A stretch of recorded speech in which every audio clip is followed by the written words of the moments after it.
Uma escola sem séries, ciclos, turmas, anos, manuais, testes e aulas, onde os alunos se agrupam de acordo com os interesses comuns para desenvolver projetos de pesquisa. Uma escola onde se respeita a individualidade e a autonomia e também se estimula a construção coletiva. No quarto episódio da série sobre educação, o professor José Pacheco fala sobre a sua experiência na Escola da Ponte e também a partir dela.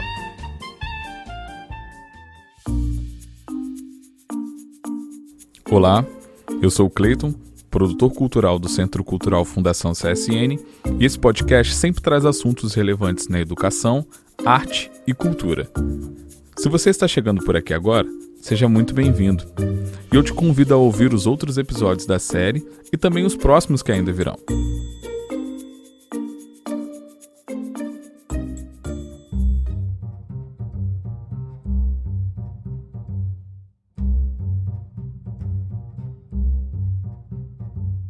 Nesse episódio, o professor José Pacheco conta algumas experiências únicas em sua trajetória no ensino. Experiências inspiradoras, provocativas, que mostram a importância da educação em nossas vidas.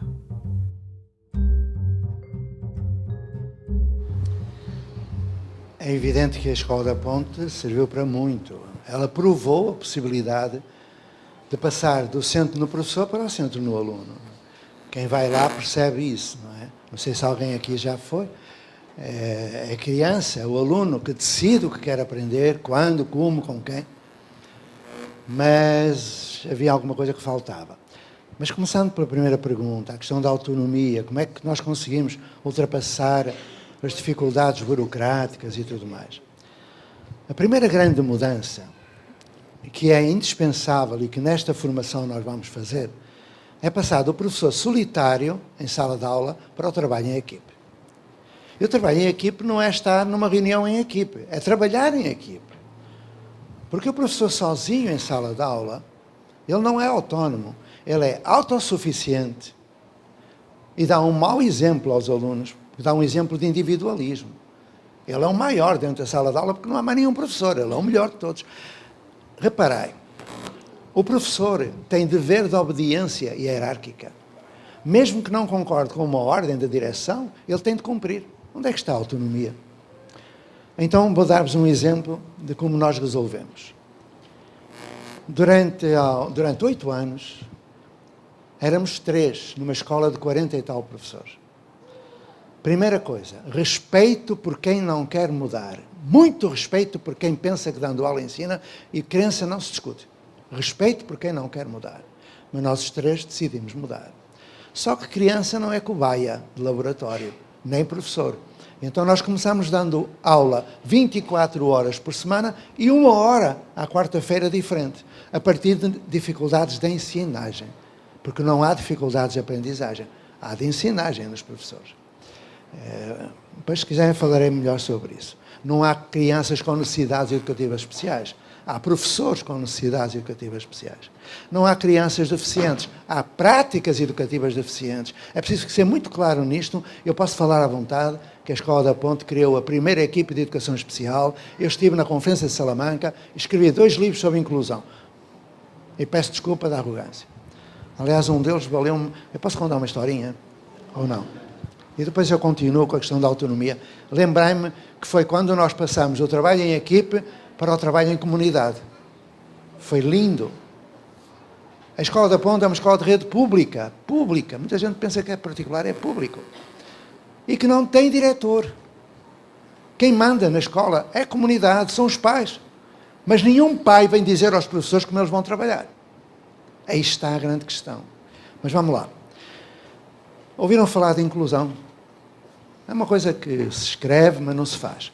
Porque nunca vi inclusão em lado nenhum, mas como nunca vi, eu escrevi 2 livros sobre inclusão. E um deles foi publicado em Manchester, está publicado em 10 línguas. A última vez que me pediram para publicar foi da Bulgária, búlgaro, nem sabia que existia aquilo. Bom, adiante. Quando eu vim para o Brasil, em 2001, houve um grande evento na Unicamp sobre inclusão. E me convidaram para abrir o congresso, eu fui. E perguntei logo, o que é que querem saber, não é? Como eu faço. E pela primeira vez uma pessoa levantou o braço. Porque quando eu pergunto a uma criança, quando eu vou para uma escola e pergunto, o que é que tu queres fazer? A criança responde, eu posso dizer o que eu quero fazer? Ou então não faz pergunta nenhuma. Já está escolarizada. Já deixou de fazer pergunta. Porque esteve muito tempo a ouvir respostas a perguntas que ele nunca fez. Então, eu fiquei espantado por aquela pessoa ter levantado o braço. Porque quando eu faço essa pergunta, o que é que querem saber? Leva sempre 5 ou 10 minutos para começar a primeira pergunta. Aqui foi rápido. Parabéns. É sinal de que há pouca aula por aqui. Continuando, estou brincando. Já vão ver porquê. Quando me perguntam, mas como é que eu vou ensinar a fazer portfólios digitais? Eu respondo, dando aula. Como? Eu tenho de valorizar o que a pessoa sabe. Se ela sabe dar aula, vai dar aula. E eles perguntam, vais dar aula comigo? Vou. E vou. Quando eu vier a Resende, eu vou dar aula com as pessoas ali. Com criança, adultos e tudo mais. Eu tenho que partir da competência da pessoa. Eu não posso torná-la insegura, retirar-lhe o direito de dar aula. Não. O professor é inteligente, tem senso crítico e ama os seus alunos. Bom, mas vamos lá então à historinha. A senhora levantou e disse, a senhora quer fazer uma pergunta? Não. Então, é um comentário, faça favor. E ela disse exatamente isto. O senhor, eu já vi, é a pessoa indicada para abrir um congresso de inclusão. Eu fiquei todo vaidoso, disse, muito obrigado, minha senhora. Eu, não, ainda não acabei, então faça favor. O senhor é a pessoa indicada para abrir um congresso de inclusão porque o senhor, eu já vi, é deficiente. Eu respirei fundo, contei até 10, perguntei, a senhora acha que eu sou deficiente porquê? O senhor é, minha senhora, pode-me chamar vesgo, que eu não me importa. Agora, deficientes nas mentalidades e os contextos. Expliquei. Quando eu quis ensinar a um surdo o conceito de pretérito, eu não consegui. E se houvesse algum deficiente ali, não era o surdo, era eu que não sabia a linguagem de Libras. Tão simples. Bom, aí eu disse, mas a senhora acha que eu sou deficiente porquê? Ele, porque a senhora vê menos. Percebem? Vê menos. Eu disse, então a senhora acha que quem é deficiente é quem vê menos. Vou-lhe provar então o contrário. E contei-lhe a história verídica. Eu estava no aeroporto, a ver um televisorzinho que estava ali, e vem uma daquelas personagens que anda sozinha no mundo. Vocês conhecem? A gente está na fila, ele não nos vê, nós somos transparentes, somos paisagem, e eles furam a fila e tal. Sabem quem são? Ele veio, e não me viu. Colocou-se entre mim e a televisão. Pau. Eu perguntei à senhora, imagina, senhora, que estava no meu lugar, o que faria? Eu reagiria muito mal, falta de respeito. Como? Eu diria logo ao cavalheiro, saia da frente, deixe-me ver a televisão. Então. A senhora iria arranjar uma situação de conflito, e eu não precisei. Como não precisou? Não precisei, minha senhora. Quando o cavalheiro se pôs entre mim e a televisão, eu fechei o olho direito, a televisão passou para ali, eu continuei a ver. Quem é o deficiente? É a senhora que veio de uma maneira, eu vejo de 3. Eu vejo mais. Bom, e tudo isso porquê? Eu gosto muito destas historinhas. Porque quando nós passamos da equipe para a comunidade, nós ficamos incluídos. Nós fizemos parte da comunidade. Claro que isso teve um preço alto para mim. Acabei prefeito da cidade, coisa que nunca me passaria pela cabeça. Mas aprendi umas coisinhas como prefeito, porque nós tínhamos lá um prefeito que não há no Brasil, era um prefeito corrupto, e nós tínhamos que tirar de lá esse prefeito corrupto, que ele estava a prejudicar muito o nosso trabalho. Ele mandou o jagunço à nossa escola, matou tudo o que era animal que nós tínhamos lá no Hospital de Animais, destruiu a horta biológica e com sangue os jagunços escreveram morte aos professores na parede da escola. Era assim. Atiravam tiros contra a minha casa, mandavam, enfim, nem vos conto. Foi difícil no início.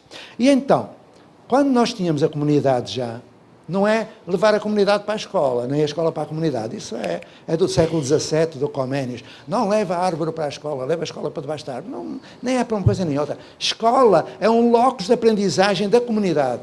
É pertença da comunidade. Como a igreja, a empresa, a biblioteca pública, a natureza, as pessoas, tudo é comunidade. E um dia, nós trabalhávamos em equipe, nós precisávamos trabalhar juntos. A verdade é que eram 3 salas separadas. Aí pedimos à Secretaria para autorizar abrir umas passagenzinhas entre as 3 salas. A Secretaria disse, nem pensar. Ok. E eu falei com a comunidade. Olha, nós não conseguimos abrir as passagens e eles dizem que é proibido e diz um pai, eles são umas maravilhas. Olha, professor, faça o seguinte, na sexta-feira esqueça-se das chaves na porta da escola. Eu, como? Esqueça, deixe ficar, você vai se esquecer das chaves na porta da escola. E eu esqueci-me das chaves lá na porta da escola. Quando voltámos, segunda-feira, era um monte de entulho cá fora e as paredes tinham desaparecido. Eu mandei uma carta lá para a secretaria.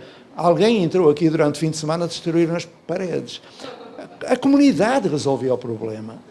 Todos os problemas.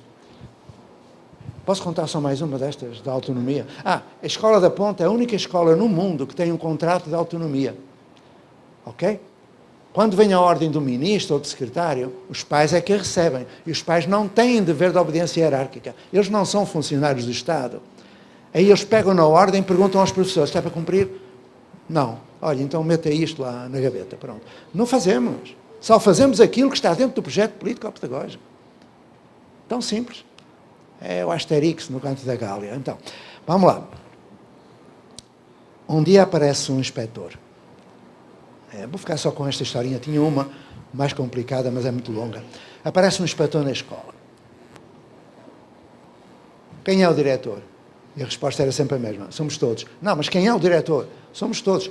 Ele disse, mas eu tenho aqui, oficialmente, é o professor José Pacheco. Eu era o único homem. E eu disse, está bom, o que é que o senhor inspetor quer?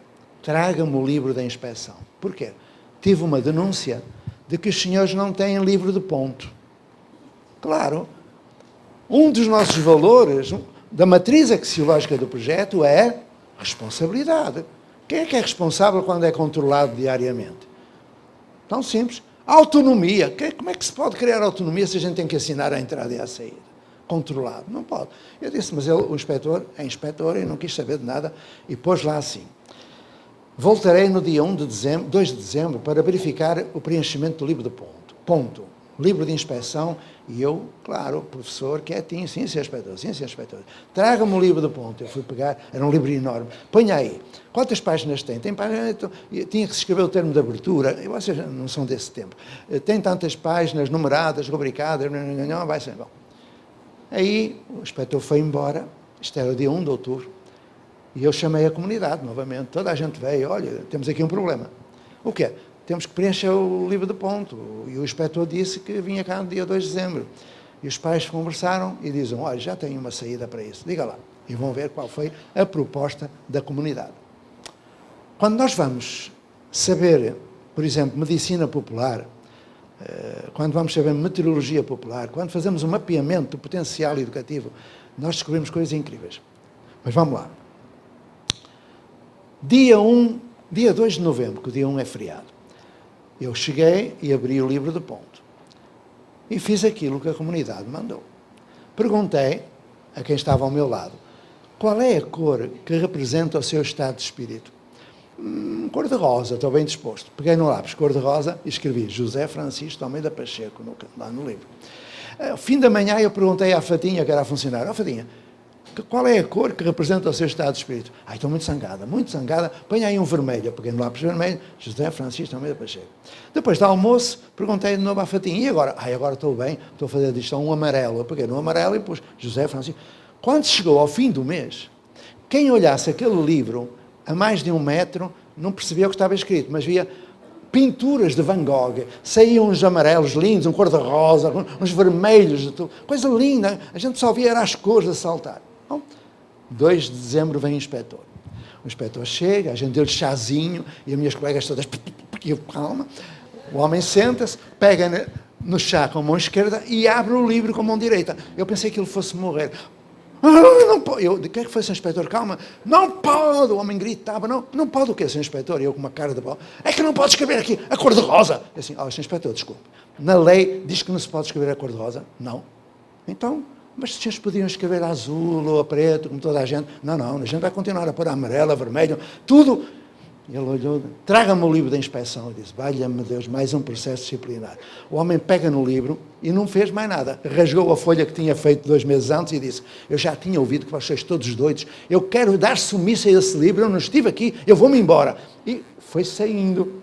Aí eu cutucava a onça e mostrava a vara. Eu era do cara. Sr. Inspetor, só um minuto. E ele, diga, o senhor já vai embora? Mas eu com uma cara, uma vontade de rir enorme, mas com uma cara de pau. E ele, eu vou embora. O senhor, por acaso, já leu o despacho normativo número 6/62? E ele, número 6/62? Sim, não leu?